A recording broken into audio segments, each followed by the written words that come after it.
Okay, we're going to show you how to install a sliding bypass shutter. You will receive with your order one long box where all the framing will be located, and then depending on how many panels you have, you'll receive additional boxes with the panels. When you open up your frame box, you'll find the top frame, which has 2 tracks on it, and the sliding carriers. That will vary depending on how many panels you have. The front of the top frame has notches on it, which we'll explain later. The back of the frame has the L-shaped light block. So remember that. You'll need to know which side's the front and the back when putting it together. Okay, this bypass actually had 2 frame boxes, one for the top frame and one for the side frames. The side frames, you'll see one side is flat, that's the bottom. The other side is notched, that's the top. And again, the light block would be the back. And we'll show you that assembled with the top frame once we get it together. Okay, lay your frame on the floor with the top frame facing the front out. The side frames face the front out. You'll be able to see the difference because this will go together like a puzzle. The front side has a long notch, which is going to be for the fascia. Do that on both sides. Okay, to secure the top frame to the side frames, we're going to line everything up and then put either a couple nails or screws, if you're doing screws, through the top frame into the side frame.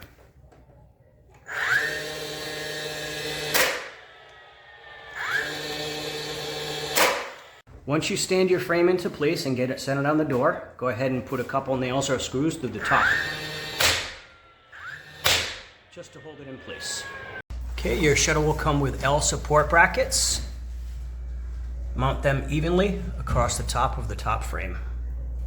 Okay, the next step is to make sure the top frame is level, then screw the L brackets to the wall. Okay, next step is to unpack all your panels and bring them inside to hang on the frame. The top of the panels will have the attachment to attach the carriers. The bottom of the panel will have the interlocking frame or the U-shaped guide, depending on which one you ordered. Once you get your panels inside, go ahead and attach them to the carriers.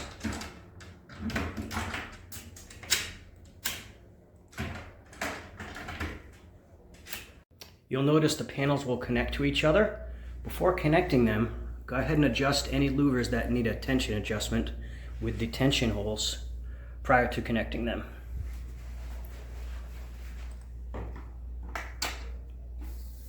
Okay, once you get the panels attached to the top track, go ahead and connect them to each other by putting the hinge pins through the hinges to hold them in place. Do that for all 3 hinges. You'll receive an adjustment wrench to tighten all the carriers at the top of each panel. Once you get everything hung properly, go ahead and do so at that time. If any of the panels need to be adjusted up or down, this would be the time to do so by raising or lowering and using the nut to tighten. At the end of each track, there is a stop to catch the panels so they don't slam into the side frame. Go ahead and tighten the set screw at this time. Once the panels are level, to line them up with the side frame, go ahead and slide the panel all the way against the side frame.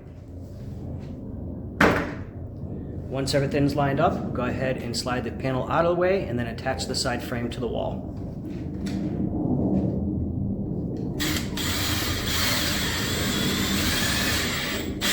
Repeat this on both sides.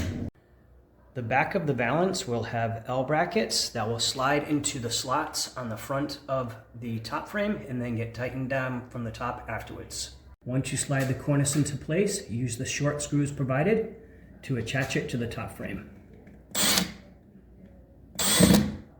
Okay, and that's all it takes to install a sliding bypass shutter. Once you have everything up, you'll see the panels be able to slide any way you'd like to slide them. This one is a center door opening, which allows the panel to slide all the way to the left or all the way to the right. Likewise, the back panel of shutters will slide out of the way so you can clean the glass as well. If you have any questions, just give us a call. DirectVibeLines.com.